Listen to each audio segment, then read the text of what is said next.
2. Minimum wage.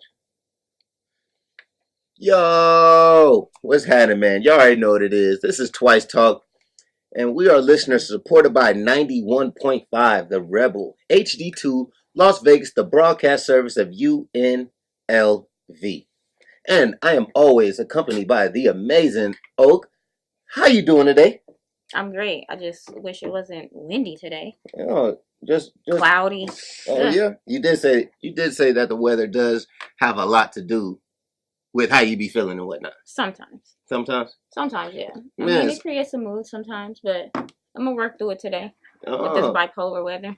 Okay, just as long as you don't have no bipolar actions. I know you be liking to beat people up sometimes. We need to keep it, violence free today. We will definitely keep it that. Oh, because a lot of people be violent with Mr. LeVar Ball, and I know that you're a fan with him.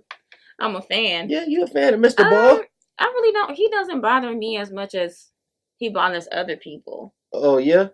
Yeah, I know. Like a lot of people are like they have their judgment towards him, like, oh, he's doing too much. He's outshining his sons, and he's... You said he's outshining his son? Yeah, they're like, they think that he's making it all about him and things like that, or they're saying that he's going to mess up. Like, earlier today when we were on HB Radio, Flip was saying that he's the reason why his son didn't get an Adidas deal.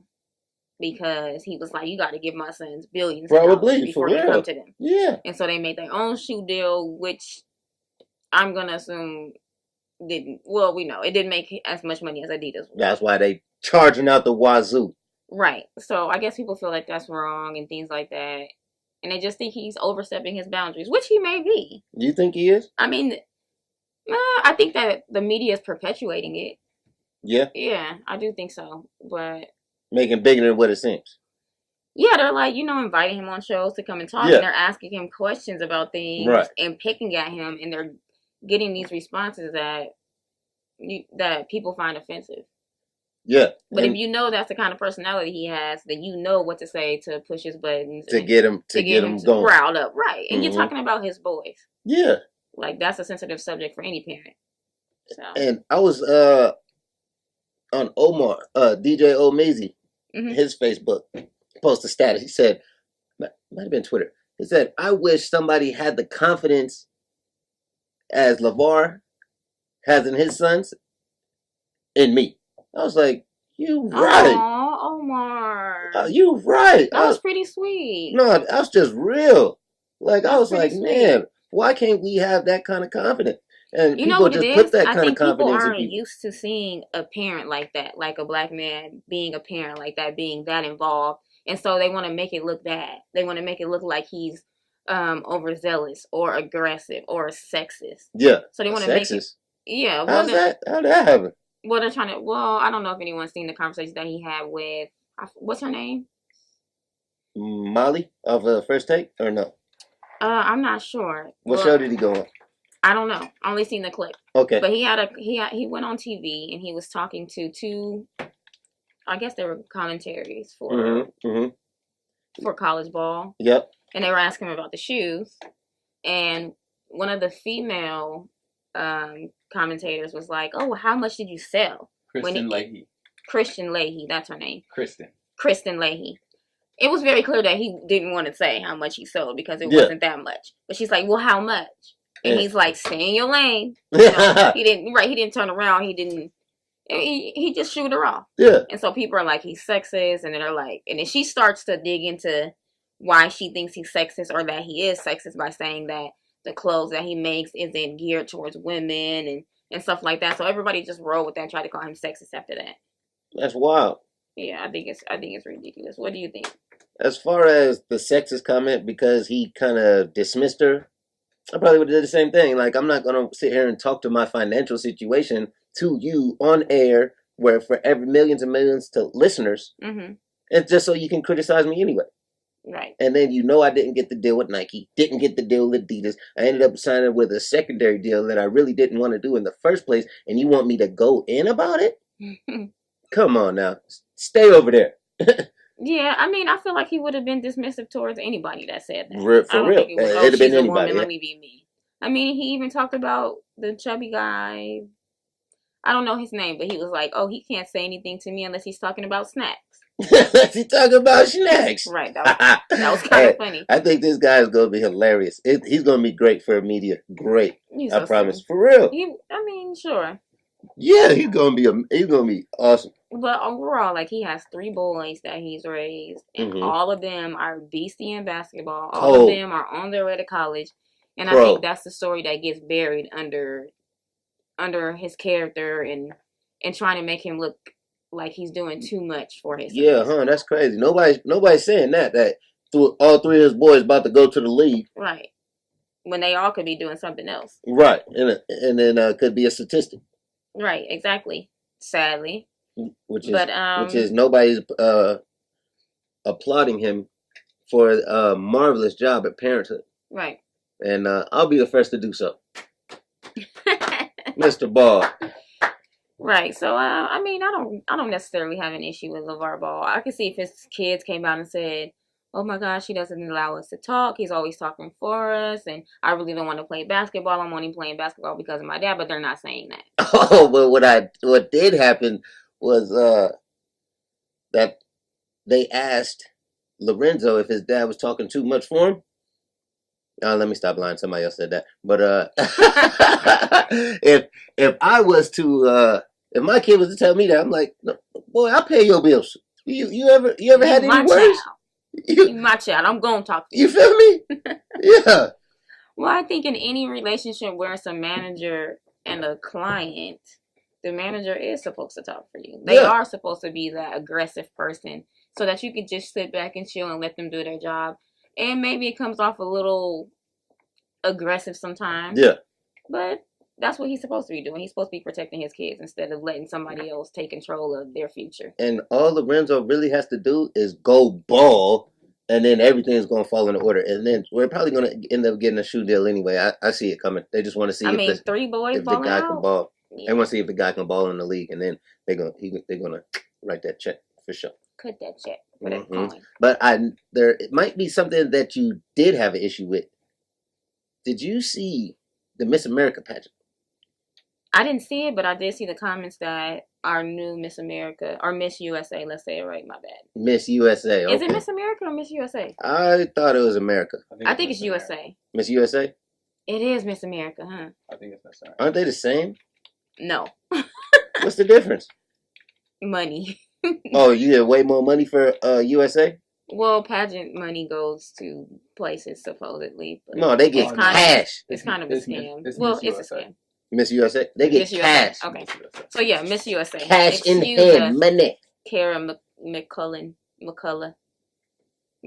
We're gonna call you Kara. Yeah. Or Miss USA. That even works too. But no, that works too. Miss USA. Yeah, Miss USA. From DC. So what she say? What was like the controversy? I know it's an uproar on the media and online, and people are going crazy. You know, we got the Democrats beating people up. We got the Republicans beating people up. They felt like they were, or they felt like they should have. You're so silly. Yeah, and then the Republicans feeling it some kind of way, and everybody got mixed emotions. Let's talk about her real fast. Kara is from DC. I think she's 24 years old. She's a scientist for the U.S. Nuclear Regulatory Commission. Oh, she might know something then. Dope. She might know something then. That's pretty dope. She's a gorgeous woman. A nuclear scientist. Yeah. Yeah. It's pretty dope, right? Yeah. I don't know any nuclear. Do I know some scientists? Who's a scientist? I'm a chemist. Akeem is a chemist. I've been cooking up since Akeem's 3. a chemist. Shout out to Akeem. But she's a scientist at a very young age. That's really dope. So she won the contest, the pageant, the contest. And the comment that stuck out to me that I thought was kind of like, IDK, she said, they had a question. They said, do you think that healthcare is a right or a privilege? What do you think? I believe, in her response, what would be your answer? The same as hers. I believe healthcare is a privilege. You think it's a privilege? It is a privilege, for sure. So do you agree? No. Why? I mean, at the state of where we're at, it is a privilege, but I don't think that it should be a privilege. You think it should be a right? And some people will go on to say it is a right. If you get hurt, you can go to ER and get treated, and you can get taken care of. Oh. Some people will argue and say, "Oh, you do get it." It's just, well, on what level though? Like, on what scale? Let me ask you this: is freedom a right or a privilege? Is freedom a right or a privilege? Yes. It's a right. It should be right. Freedom's a right? Yeah. So, but rights and privileges, if you were to differentiate the two, a right is something that can't be taken away from you. A privilege is something you get for good behavior or being not doing something wrong. So if I, off somebody, do I still keep those rights? If you off somebody, do you still keep those rights? Well, I guess it would depend on what you think is freedom. Or being in prison. So what if I just said instead of freedom? What if I said? I mean, if we dig that, you will say that we're all not free. Is life a right or is life a right or a privilege? That's a right for sure. Life is a right. Yeah. I would say it's a privilege too. What are you basing that off of? Well, because I'm a religious individual. Okay. And you could have easily not made it out the womb. Okay, so you're basing that off of being blessed. I'm talking about us coexisting together. Yes. So you living is a right. Like, I don't have the right to take your life. You don't have the right to take mine. Correct. So you have a right to live. Correct. So that's what I'm basing it off of. Okay, I can understand that. I can understand that spectrum for sure. Anyways, let's get back to what Kara said. Okay. So she said, I'm definitely going to say it's a privilege. It's being healthcare. She said, as a government employee, I'm granted healthcare, and I see firsthand that for one to have healthcare, you need to have jobs. Okay. Yeah, I like that statement. You do? Yeah. I think that it ties people to their jobs. What do you think? She hit you with that. Because then it ties people to their jobs. Well, what if you are a business person or a businessman, a businesswoman, and you don't have a job, you have a career, or you have, something that you actually enjoy doing? What do you mean? What if? You're paying out of pocket for your health insurance, but you're still contributing. You still have a job. Contributing to society. Yes, you have a job. So, like, even if I'm working at so you think somebody that's unemployed doesn't deserve health care? It depends upon how many hours they've worked already, and if they are trying to work. And certain circumstances and situations, may differ, have different.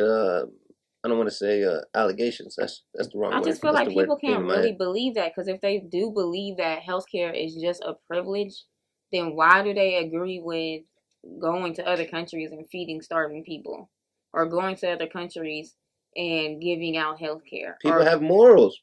People have feelings. They see. Right. Well, why not have those same morals in your country? There's still people here that's sick, and a lot of people that are homeless that need healthcare are mentally ill and born into homelessness because maybe their parents were mentally ill. But we still go on to say that healthcare is a privilege. That's weird to me. That doesn't make sense to me. It could still be privileged, or it can be privileged, yet those kind of individuals still can fall under the guidelines. Like you said, in the scenario of where, someone is born into some type of illness or something like that. That would be, American to help them out, or to make sure their life is comfortable. So you still feel like healthcare is a privilege? I don't have an issue with the answer at all. Oh, okay. Because I feel like if it's a right, I feel like your rights can't be taken away. That's what I feel. That's what I really feel. But if your privileges can't, that's how I'm kind of taking it.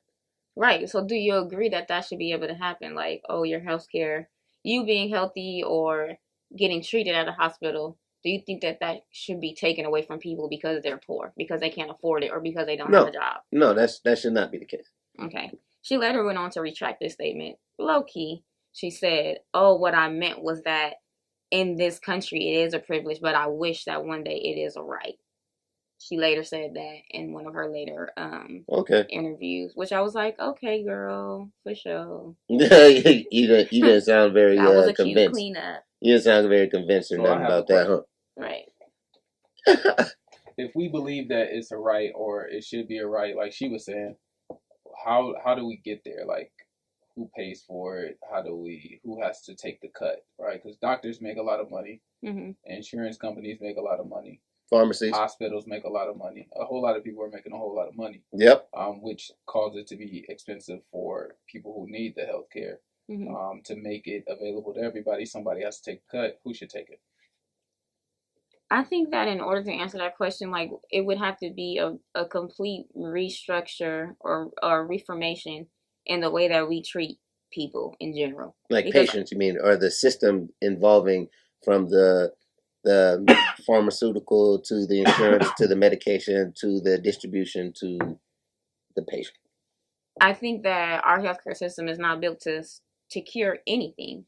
I think it's meant to just make money, and that's why people are sick longer and need this medication and need insurance, and then the pharmaceutical companies need insurance so that they can continue to make money. So I think that the real issue is healthcare itself. I think that first needs to be reformed and transformed to actually treat people, and then we can look at what the real disease and ailments are and try to figure out a number for that to see what preventative care really could be. But as far as what we need to do, I don't think I have that answer. Yeah, it's a very complicated situation. I actually was doing a little bit of research on it. It's so just broad and so much information and so many different levels within that industry. You literally have to take a lifetime to understand the whole thing. But my question would be, do you believe that there is justice within the healthcare system? There's justice within. Yeah, is there justice in the healthcare system? What do you mean justice? Okay, so we like to define words like, around is here. It right? We love to define words. And justice. I'm gonna just say no because I have no with the healthcare system. I'm gonna just say no. Justice would be defined as just behavior or treatment, or a concern for peace and genuine respect for people. So there's a couple words. When I think of justice, I think of judgment. Judgment? That's what I think of. I think of judgment by law. And judgment and justice are they kind of when you judge somebody, you can't change it, and you kind of send them out the door, and for real. But justice, I was looking at a couple words like synonyms. Love synonyms because it lets us actually know the undertone of the words and what they're trying to relay in the messages. Okay. So some of the synonyms: mortality, fairness, equality, neutrality, and impartiality. Impartiality. Impartiality. Yep. Yeah. Okay. That's about. So say the other words. Mortality, fairness, equality. Equality. Neutrality, being neutral. Mm-hmm. And impartiality. Which word kind of like stuck out to you? Impartiality. What word is that? Somebody tell me. That's how you spell it. That's exactly what it is. Impartiality. TIALLY. Yeah, IMPART. Impartiality. Doesn't that say impartially? No, because we want the parts to live forever. Impartiality. What? No, that's impartially. I'm illiterate today. I'm illiterate. Everybody makes Googles. I tried to slide that one over. Yeah, that's weird. Wait, huh? What does it say? Oh, impartial. Impartial is equal treatment of all rivals or disputants fairness.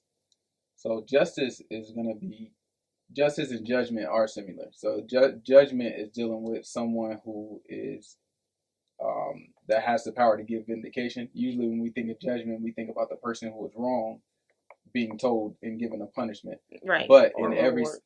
or reward, but in every situation like that, there's a person who's vindicated, right? So if a person is being punished, then there's a person being rewarded Vindicated, right. because that person is punished. So you murdered my brother, then the murderer goes to jail for life, and now I'm vindicated because of the loss of my brother. And that's what you would consider that a reward? That's justice. That's somebody getting justice. Yeah. So the reward piece of it would come from like I'm a judge over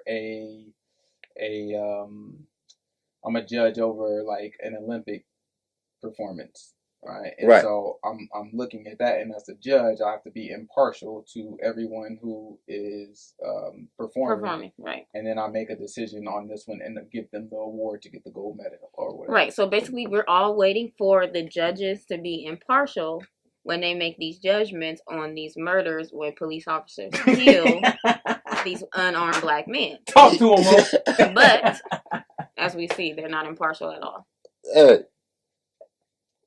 So you're saying there is no justice, is what you're saying, in the law enforcement field, is what you're saying. I'm saying that today the story came out that the female officer that shot Terrence, is it Crutcher or Crocker? Crutcher. Crutcher. She's got off. She did not receive any conviction as of now. And that happened a year ago. She lied in her testimony, which was shown. She said that he approached her with his hands in his pockets when on camera he approached her with his hands up in the air. Yeah. And when he walked towards her, she shot him. How many times? That he reached in the car. I don't know how many times.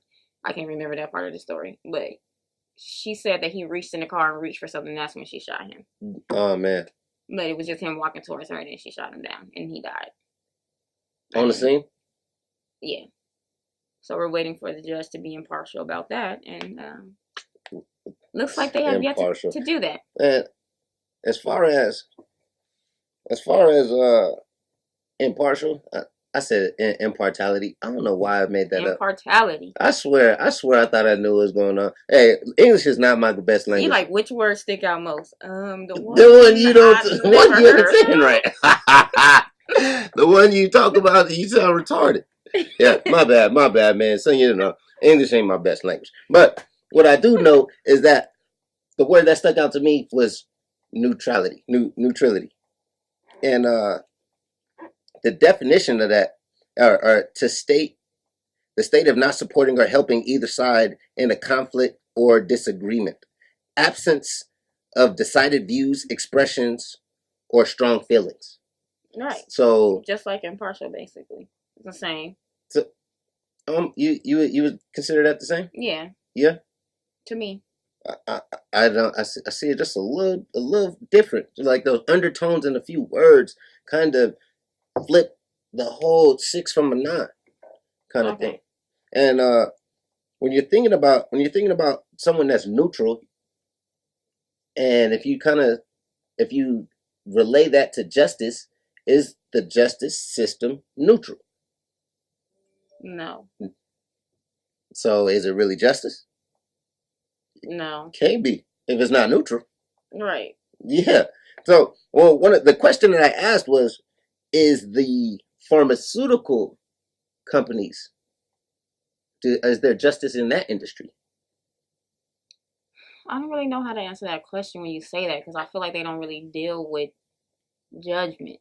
So I'm not sure. Well, they're not so much judging, but they are trying to create respect for people. And if we go into those undertones, you know, you have to respect life. And when you respect life, you want them to live long. So if they're trying to off us, you're not respecting life.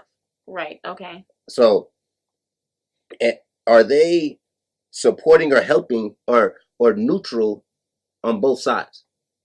And they're definitely not neutral on both sides. Yeah. It's all about money. Not at all. I think we all know that. Yeah.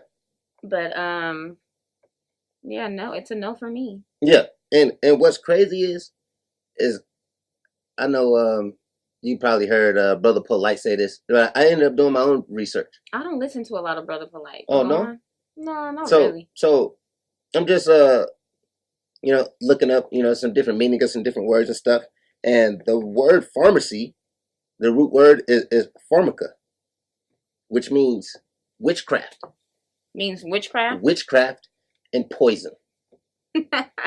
But we got pharmacies everywhere. Mm-hmm. And what are they giving? Poison. Sure. But why do they use that word opposed to any other word?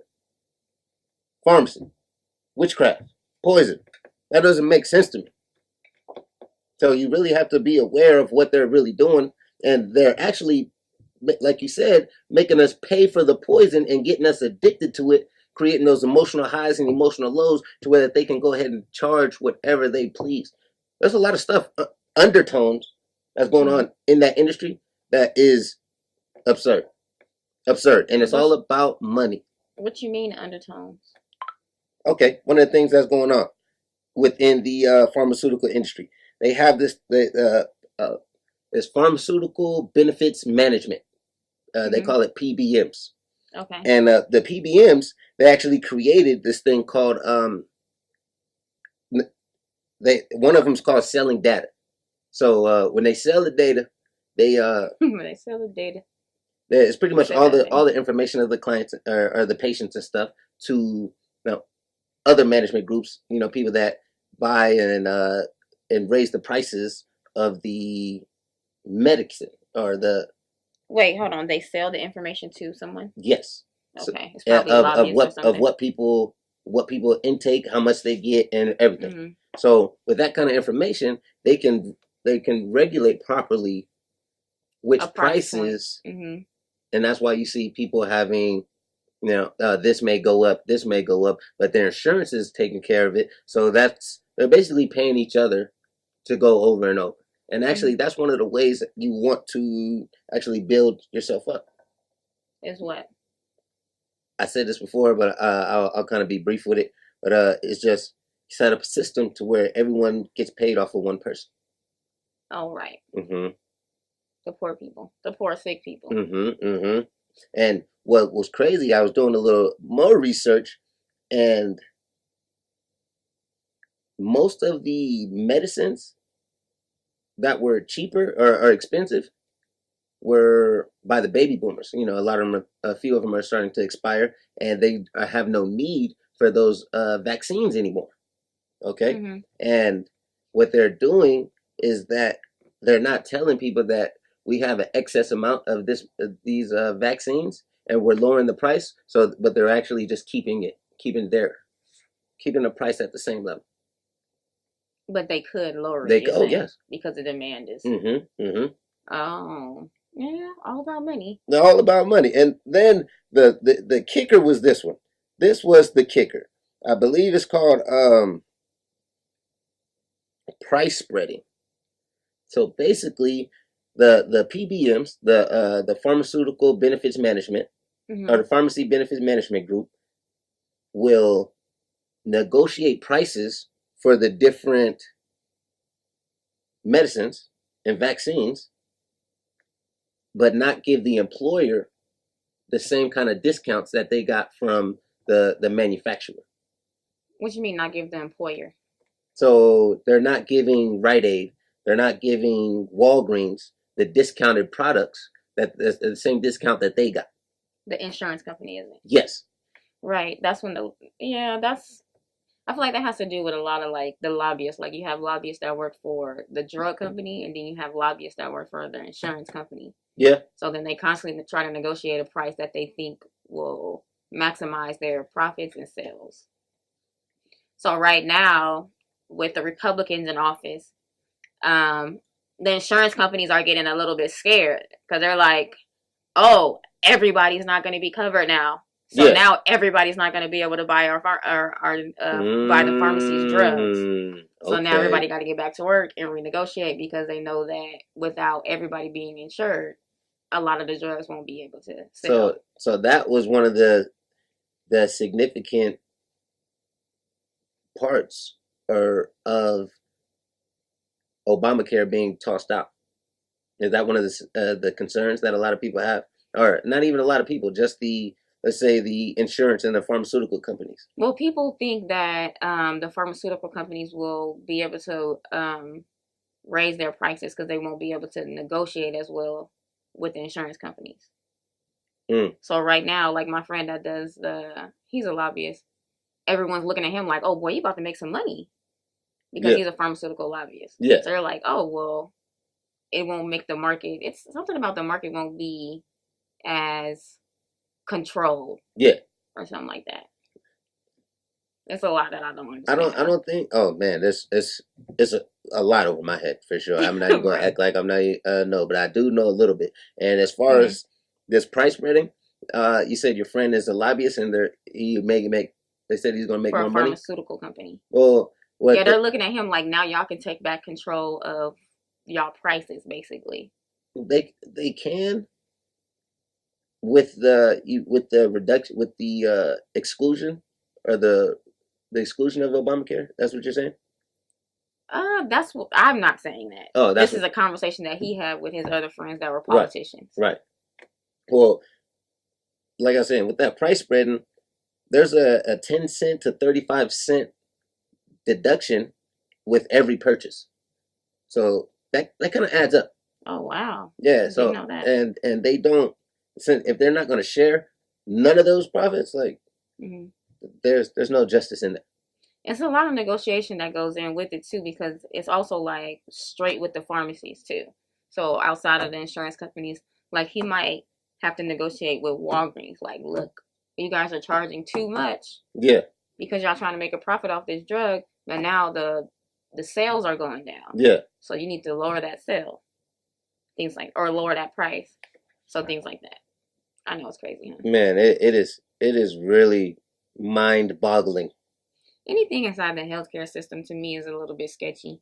Like I was talking earlier this week, I was talking about Judge Hatchett. Did you see what happened with Judge Hatchett? No, I didn't catch up on that. So Judge Hatchett's son's wife died of a C-section. Yeah. Last year at Cedars-Sinai Hospital in LA. Supposed to be the top hospital to have your baby at. Supposed to be the top one in on the West Coast. And they allowed her to bleed for 6 to 10 hours internal bleeding. What? So I'm like, that's crazy. And I was like, let me look into this a little bit. So I got a little bit of numbers. Yeah. And it was just saying that the amount of women that die from birth is the highest in the U.S. than other countries. Any other country. Than other industrialized countries, than other modern countries. I'm like, that's retarded. And they're saying that they think it's because our number of C-sections is the highest also. So they're saying that 33% of births is now by C-section, which is up from like 19% in the, I want to say like 70s or something like that. So I was like, why is that? So come to find out, a doctor gets paid more from an insurance company for performing a C-section on a woman that's giving birth. No. What you mean 10K? They get a 10 extra grand. Yeah, they do. They do. It's 10,000 extra. Yep. For doing a C-section. Oh yeah. Oh, let's so delivering a vaginal birth is about 18,000 from the insurance company. To give a C-section is about 27. Wow. But check this out. Also, the time it takes to have a vaginal birth is, for a first time, can be 17 hours. Oh, wow. Anywhere between 10 to 17 hours. That's intense, huh? So, instead of giving a live vaginal birth, you could do like 4 C-sections in that same time. Yeah. Maybe even 6. Because the time to do a C-section is about 2 hours. So they're like, so doctors are, let's where it's like fast food. It's like fast food in there. Right. Wow. They want to make more money. Wow. It's sad. So I was like, okay, this is a problem. What would be the solution? For my live personal birth? opinion. In-house birth? No, I think that you should do your research on your doctor and make sure that this doctor is an advocate for vaginal delivery. Yeah. And also, they tell every woman, I think everybody has heard this, that if your baby is breached, you have to have a C-section. Breech. Breech is like the head coming out a little bit. No, breech means that the baby is sitting upright instead of upside down. When you give birth, the head has to come out first. When your baby is breech, that means that the head is not towards the cervix. So the bum is out first. Right. Okay. So doctors used to get trained to give vaginal deliveries like that. So they cut that training out, even though some doctors are trained to perform a breech baby delivery. And I think that's something else that women need to know is that there are doctors out there that can deliver breech babies, and to just do your research. And honestly, that's if you can afford it too. Yeah. If you can afford it. But that would be my way of counteracting a C-section, is to make sure your doctor is an advocate of vaginal birth. Yes. Yeah. And there's so many ways and things you have to look out for when it comes to your health and our livelihood and the promotion of our children. Because even with certain pharmaceutical companies, they give clinics bonuses for getting children under 2 all their vaccinations. I believe we mentioned this the other day. And if they get like 63% of the children that are registered within that pharmacy, these 10 essential vaccinations, each child that's registered under the pharmacy gets $1,000. Oh wow! So like 400 kids, that's 400K. Right. So it's all about the money. Yeah, they putting all kind of injections in the kids. Yeah, like you said, all about the money. So that's why I just say like healthcare itself needs to it needs to transform. That witchcraft and that poison, they need to keep that for themselves. For real. There's no justice in it. So I agree. Speaking of justice, do you believe there's justice in the minimum wage tobacco? There's been a little bit of controversy about the minimum wage around the country. Not even just in Nevada. It's been Louisiana has one as well. Georgia is terrible. Minimum wage like $5.15. You know what? I think that the minimum wage debate is first and foremost is a way to take the heat off of rich people and to keep the burden on people that are poor. Oh, so you think they're trying to like deflect it?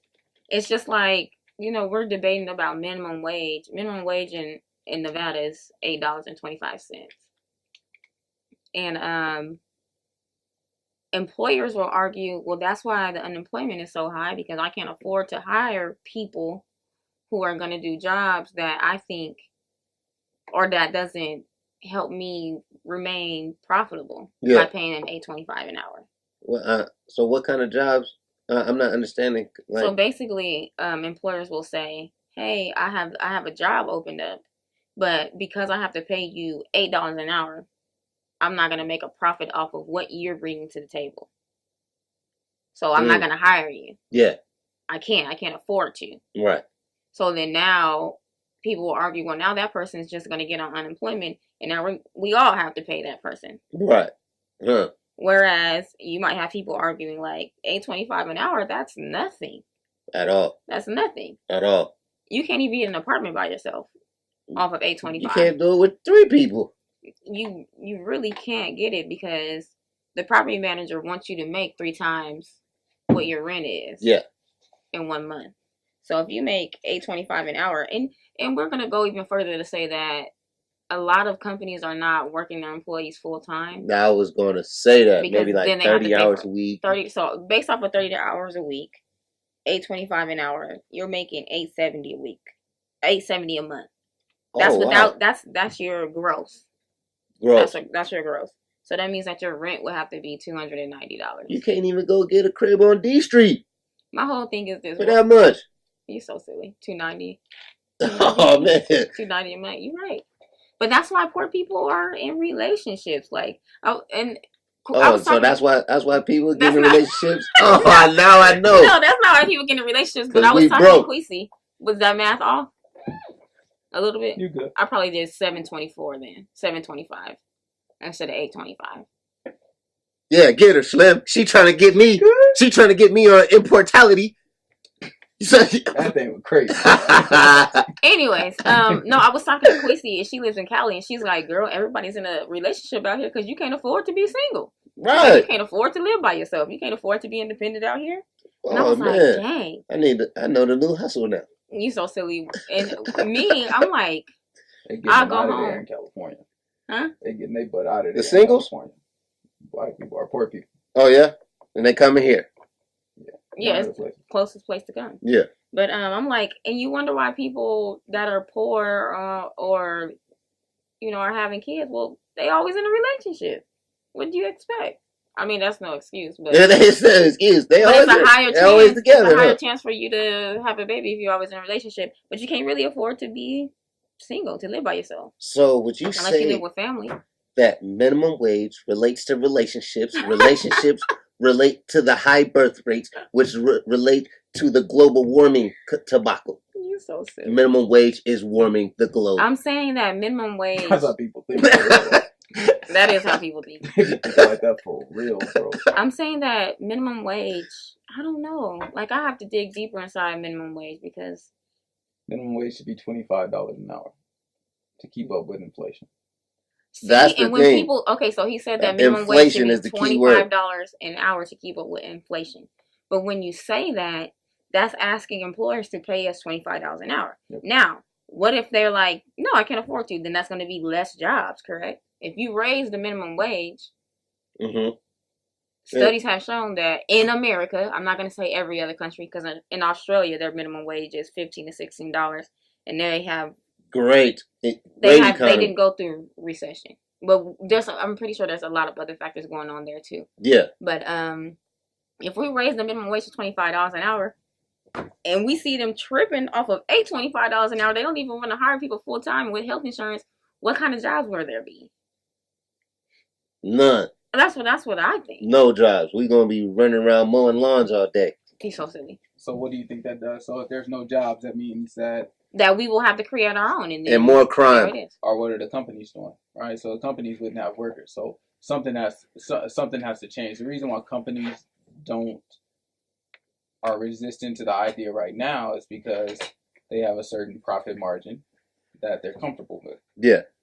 But if it was law that every company had to pay at least this amount, then the company goes out of business, or they hire people. Or they hire people because they still need people to work. Right. But it was still, to me, if that happened, I could see it still being less jobs. Yeah. Or less hours. Less hours equal less jobs, less money, less man hours, and less things accomplished. And less wealth calcifying at the top is what happened. You mean more wealth at the top? No, less, because we wouldn't be making any money to keep them rich. Yeah, exactly. So they don't want to raise. That's why they don't want to raise minimum wage. That's part of it. I mean, it's a legitimate concern. If you're a business owner, right, and you own a mid-sized business, you employ 1,000 employees. Mm-hmm. You don't want to pay everybody $25 an hour because that's not going to work for your profit, right?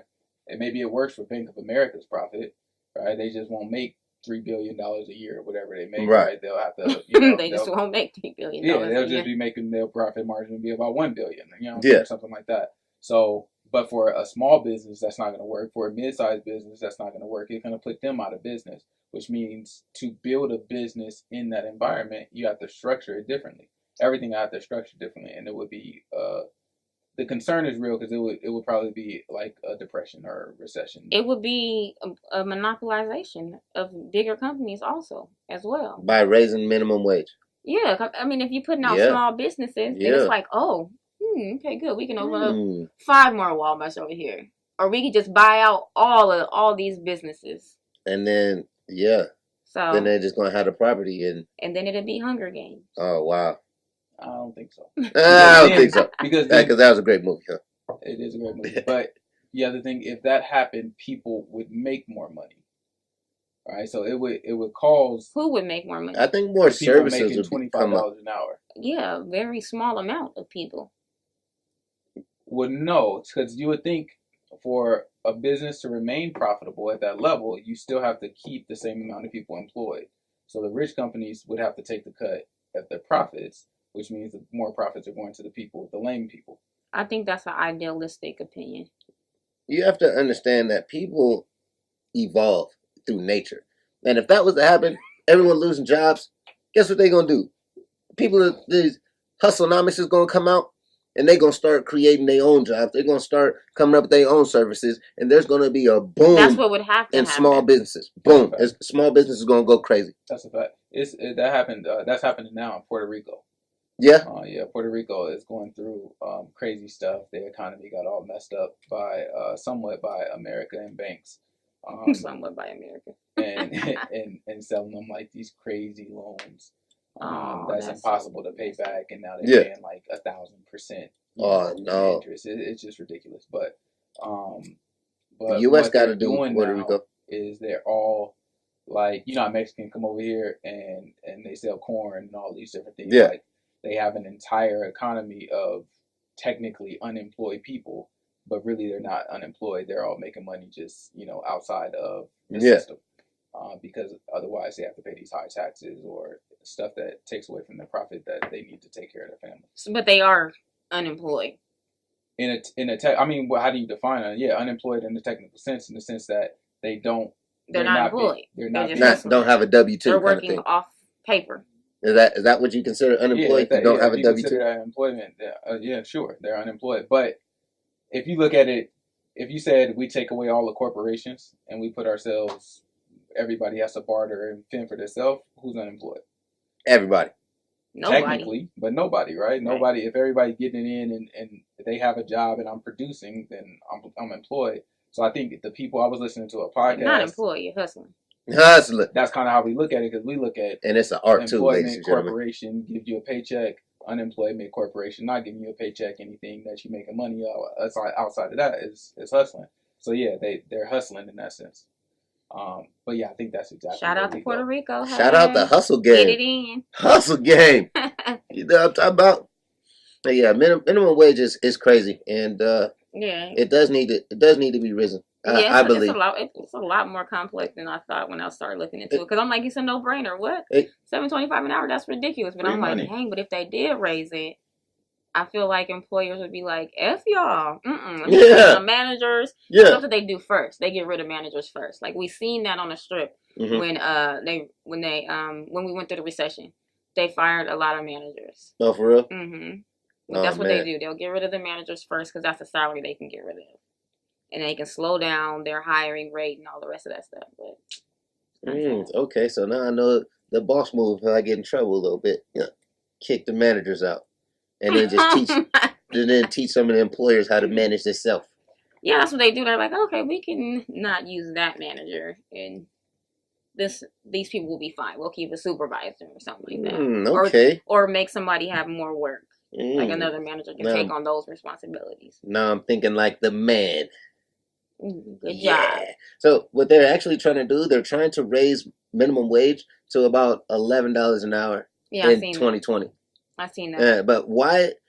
I didn't understand why they would want to... Where? You're talking about in Nevada? Yes, Nevada. Okay. I didn't understand why they would want to gradually raise that minimum wage level until you guys actually kind of spoke about it on the discussion, saying like by raising it too fast. Actually, we kind of didn't discuss that. You said too high, but if it raised too fast, is there like an issue for raising it too fast?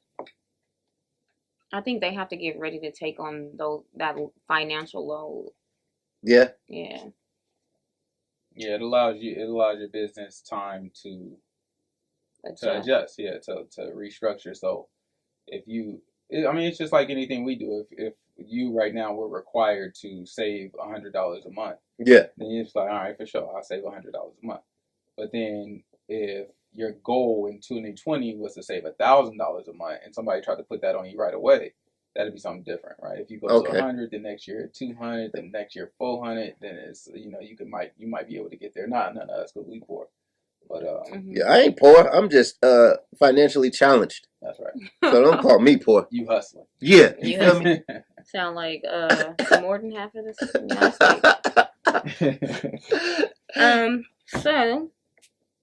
So how about to say, so you said in 2020 they want to raise it to $11? Yeah. Whew. You can't wait? No, I'm just like, I wonder what's gonna happen. I wonder. We're not worried about minimum wage. Where the burden's gonna shift, because it's gonna shift on somebody. Somebody's gonna have to get the Somebody's pot. gonna inherit that burden. Hey, So I wonder where that's gonna go. you think it's gonna go to the top or to the bottom? It's because it's probably not going. It's not going to the middle.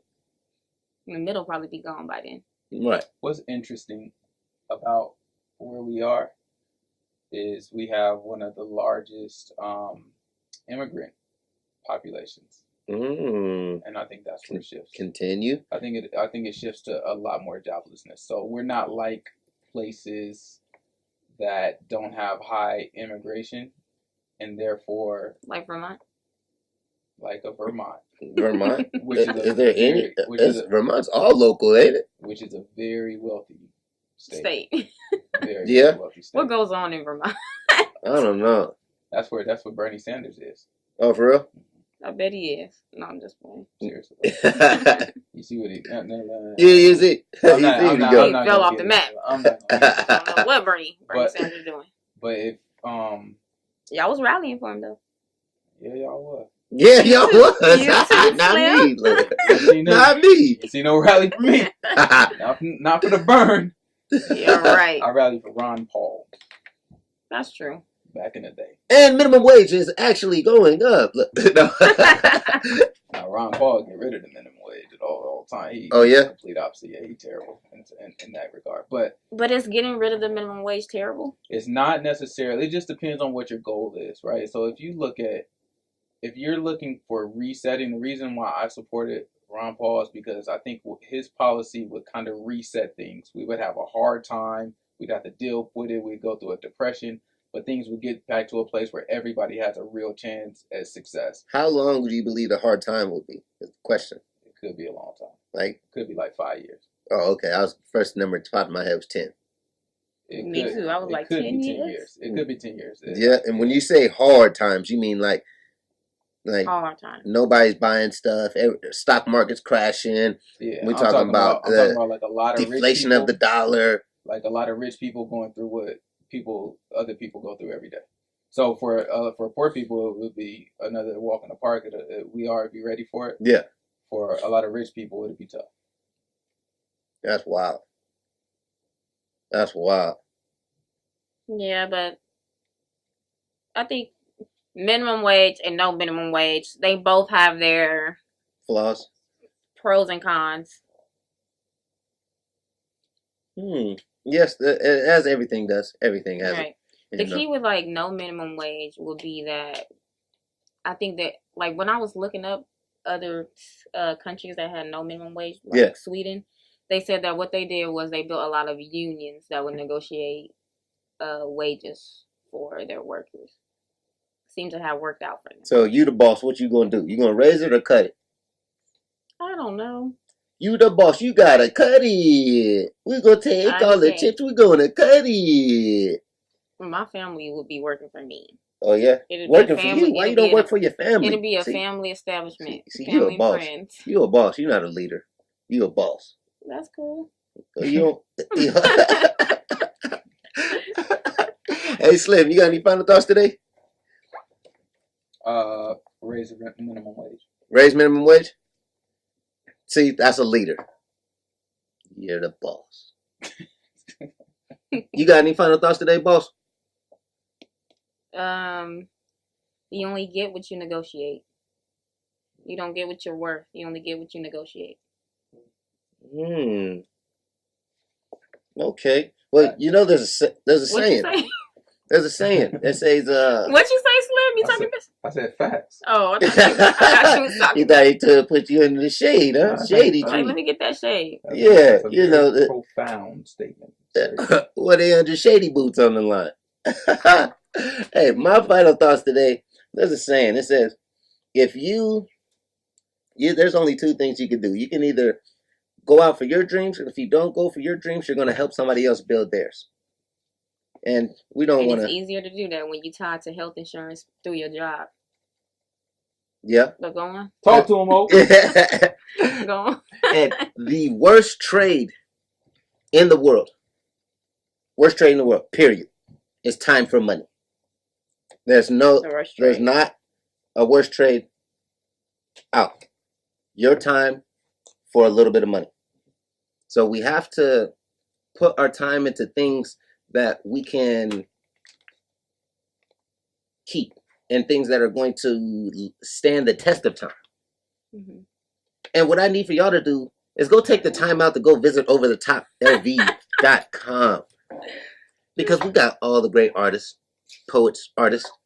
And if you're looking for the bright lights, that boy good. Under the lights of Las Vegas, you go to OverTheTopLv.com. And remember, if everybody in the world thought twice, it'd be a better place. Love.